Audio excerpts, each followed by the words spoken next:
உங்களுக்கு sugar, tea போட்டு குடிக்காதீங்க. ஃபேக்டரியை அவரை பேரில் அநிரிக்கும், குடிக்க இயலாது. முடிஞ்சு கதை. எத்தனை கோடீஸ்வரம் பட்டையில் சாப்பாட்டு இறங்க பார்த்துக்கு படுக்க, இனி சாப்பிட இயலாது, பட்டையில் தான் போடணும். முடிஞ்சு. எல்லாம் எழுதினா தான் கிடைக்கும். அமெரிக்காவுக்கு ஜனாதிபதி ஆனாலும் எழுதப்படாதது கிடைக்காது. சோமாலியாவில் பிச்சை எடுத்தாலும் எழுதினது கிடைக்கும். இதுதான் ஈமான். சாகணும் என்று நஞ்சு குடிக்கிறவன் தப்புறான், வாழணும் என்று மருந்து குடிக்கிறவன் சாவுறான். இதுதான் விதி. விதியில இருந்தா மதிலால உளுந்தாலும் சாவான், விதியில இருந்தா மாடியால உளுந்தாலும் பொழைப்பான். இது நம்பினா டென்ஷன் பாதி குறையுது. எந்த டென்ஷனும் இல்லை.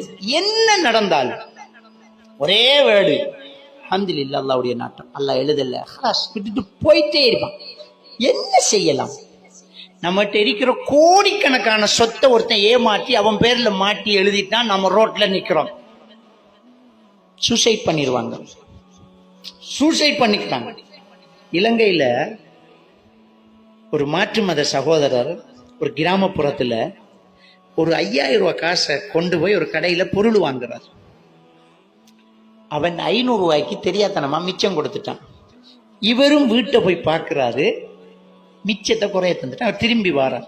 அவனுக்கு அந்த 5000 ரூபாய் அந்த ஊர்ல சொல்றாங்க கிட்டத்தட்ட 1 மாசத்து செலவு அவனுக்கு.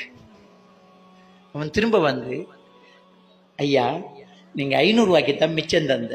அவன் சொல்லலாம், இல்லை நான் 5000 ரூபாய்க்கு மிச்சம் தந்துட்டேன். கெஞ்சி பார்த்தான், தரல. வீட்டை போய் சூசைட் பண்ணிட்டான். 5000 ரூபாய் சூசைட் பண்ணிட்டான். அவனுடைய மனநிலை எப்படி இருந்தீங்க பாரு. அது அவனால தாங்க முடியல, அவனால எடுக்க முடியல. ஒரு 5000 ரூபாய் காசு, அதுல 500 ரூபாய் கிடைச்சிருக்கு, 4500 ரூபாய் தான் லாஸ்ட். அதுக்கு சூசைட் பண்ணிக்கான். இது அவருடைய மனநிலை. இதுவே நம்ம முஸ்லிம்களா இருந்தா, யாழ்ப்பாணத்திலிருந்து ஓடி வந்தோமே 90 91 1,00,000 பேர் 200 ரூபாய் காசோட வந்தோம். வாங்கி வச்ச இன்னொரு செருப்பு எடுக்கல, காதுல கிடந்த தோடு எடுக்கல, கழுத்துல கிடந்த மாலை எடுக்கல, அடுக்கி வச்ச உடுப்பு எடுக்கல, கட்டி வச்ச ஊட்ட ரசிக்க முடியல, வாங்கி வச்ச வாகனம் என்ன, வயல் என்ன, எல்லாம் விட்டுட்டு நடுத்தருவுக்கு வந்து வசதிக்காரர்கள் எல்லாம் பேப்பரை விரிச்சு புத்தளத்துல சாப்பாடு வேண்டி திண்டோமே. ஒருத்தன் சூசைட் பண்ணா? ஒருத்தன் சூசைட் பண்ணா? இல்லையே. ஏ கலாக்கது. அல்ஹம்துலில்லாஹ், அல்லாஹ்வுடைய ஏற்பாடு. என்னதான் போனாலும் அல்லாஹ்வுடைய ஏற்பாடு. ஹலாஸ் ஹலாஸ், அவ்வளவுதான்.